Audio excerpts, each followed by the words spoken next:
been a ton of hoopla about the Green Bay Packers drafting Jordan Love in the first round to be the heir apparent, but really replacement right now of sourpuss Aaron Rodgers. And all the media talk by the National Jabroni Haircuts is like, oh, where's Aaron Rodgers going to play next year? Is it going to be Vegas? Now, a name that gets brought up a bunch just because of what happened with Brett Favre is, the Vikings. Oh, he'll just cross the river and border battle and all that other stuff going on. Brett Favre did yada, yada, yada. Except Favre was different. Favre still had some gas in the tank. I think Rodgers is basically a corpse. I think he has ceased to be. So I think I'd rather take Favre at 40 years old than Rodgers at 36, and that's legit. That is actually real. But and also, by the way, Favre 08 with the Jets. I mean, he had the Jets 8-3 before he tore his bicep on his throwing arm. So he was humming along. He's doing pretty damn good, making a Pro Bowl at age 39, which is just so stupid. But a couple reasons why this is not happening, and also I don't want it to. I do not want Aaron Rodgers on the Vikings ever. Let's go through the reasons. Number one, the Packers would never trade Rodgers in division, so that's not going to happen. They may trade him to the Lions because they may be like, yeah, whatever. So they're never trading him to the Bears. They're never trading him to the Vikings. So it would have to be a trade out of division and then play a year and then either get trade or cut or whatever, sign with the Vikings. So not even talking about 2021 necessarily, because in all likelihood, like 99.9% chance he's playing in Green Bay in 2020. So in all likelihood, we're talking about 2022. No.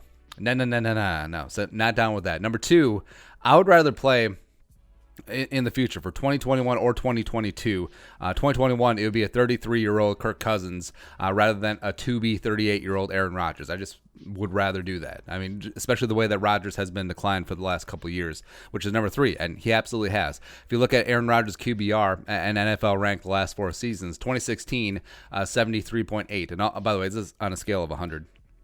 For the NFL, pretty good, right? 2017, also the year that Aaron Rodgers walked into a bar, 64.4, 10th, and then the last 2 years has been bottoming out near the 50s, in the 20s range. So QBR measures quarterbacks in the clutch, high leverage spots. That gives a lot more weight to those spots as opposed to when it's not so much, when you're just sort of beating up on slappies and just running up some stats. So that's why Rodgers' PFF rating as well as quarterback rating has been consistently high, because every single play is in a vacuum. Like leverage is not weighted like it is in QBR. So that's why you're like, well, his quarterback rating is high and well as his PFF rating is pretty good. That's why.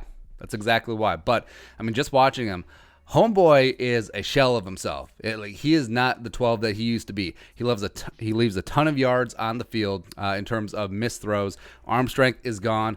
Accuracy is going. And he's too damn proud. He's too damn smug. He's too damn egocentric to defer to his teammates the way that Tom Brady has the last couple of years. The last couple of years in New England's really turned into a run-first team. And he is okay taking help, dinking, dunking, as well as if he actually had some wide receivers in New England, he actually could have done something besides win Super Bowls. But again, he's going to be Tom Brady's going to be a distributor in Tampa Bay. I don't think Rodgers will ever do that. Ever. I think he just is too much in his own head and too much in his own ish. That is like, oh, I need to be the reason why this team wins. So it's always going to be on me. I have to play that hero. Relax. Do all that other stuff. Reason number 4. So Rodgers is too much of a freelancer, going into that I have to play hero ball all the time thing. And his arm is in decline. So his ability to be a quality freelancer, it's going down. Like it's yelling timber. Where Rodgers was at his best, respect, in his prime when he's basically playing schoolyard football. When he was just out there drawing up plays in the dirt, scrambling, improvising, extending plays, and basically with Jordy Nelson and Randall Cobb just run option routes. I'm just throwing that back shoulder. It's really disgusting how good that was. And Favre, to his credit, he came in and he adhered to the Childress Bevel West Coast offense, and he became a disciple under Mariucci and Mike Holmgren in Green Bay, John Gruden as well, right? So it is a thing about system fit, where Aaron Rodgers, that's the big beef with him right now with the 12-year-old boy in Green Bay, is that Rodgers is freelancing too much and leaving throws on the field and not fitting into the system, which has some merit. I mean,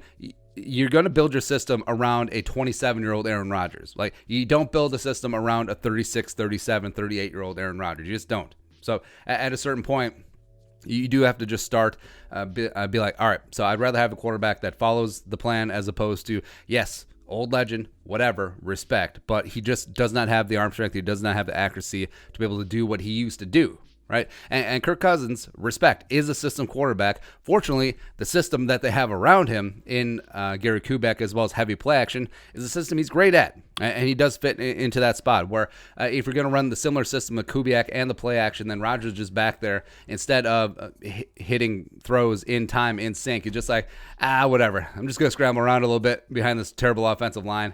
And then I'm just going to try and chuck it to Jordy. Oh, Jordy's not here anymore? Oh, sorry, I have to squint. Sorry, Adam Thielen looks like Jordy Nelson for reasons. Sure. Lastly, number 5. Well, a couple more reasons. But number 5, I mean, the cap might not be a myth in 2021, even though it usually is. But the salary cap next year, we haven't talked about this yet, it may contract due to reduced revenue in 2020. So that could be an issue for the Vikings next season. Plus, cutting and trading Kirk Cousins, where they have to eat $42 million dead against the cap, then pay Rodgers, ain't happening. No. Lastly, number 6, I mean, this should be the obvious one. This should be high on the list too, but terrible teammate. He is a coach killer. Like he got Mike McCarthy fired, and then eventually he's going to try and get the 12-year-old boy fired. It's after 1 year. They already have friction, right? And he's bad for locker room morale. Like you look at the way that Greg Jennings talks about 12. Now, I have no love lost for Greg Jennings, except I think he's telling it how it is, where all the teammates, all the current teammates in Green Bay is like, Aaron Rodgers is a great leader. And he's a great teammate, blah, blah, blah. They have to say that. Otherwise, they ain't getting that pig skin, because 12 is very vindictive about things, right? So the Vikings have worked so hard to build a high character, a very cohesive, very team-first locker room. And why would you bring in oil into this locker room of water? It just certainly would not mix. And just the smugness, the passive aggressiveness. I mean, just the prickedness. It's not a word, but it fits. Nah.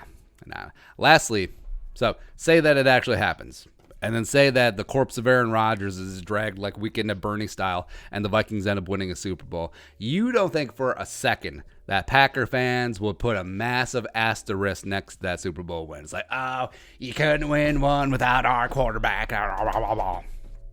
That's exactly what they do. That's exactly what they're ready to do in 2009 with Brett Favre. So maybe that's a good thing that we didn't win. It's rough. But either way, so many reasons. Like, Aaron Rodgers 5 years ago, absolutely. All in. Right now, no. All right, but your thoughts, Aaron Rodgers, Vikings, no. Let us know in the comment section below. Subscribe for daily Vikings takes. If you want to support the work, pull us on the Venmo. Please give us a follow on social media as well. But until next time, Skol, production value.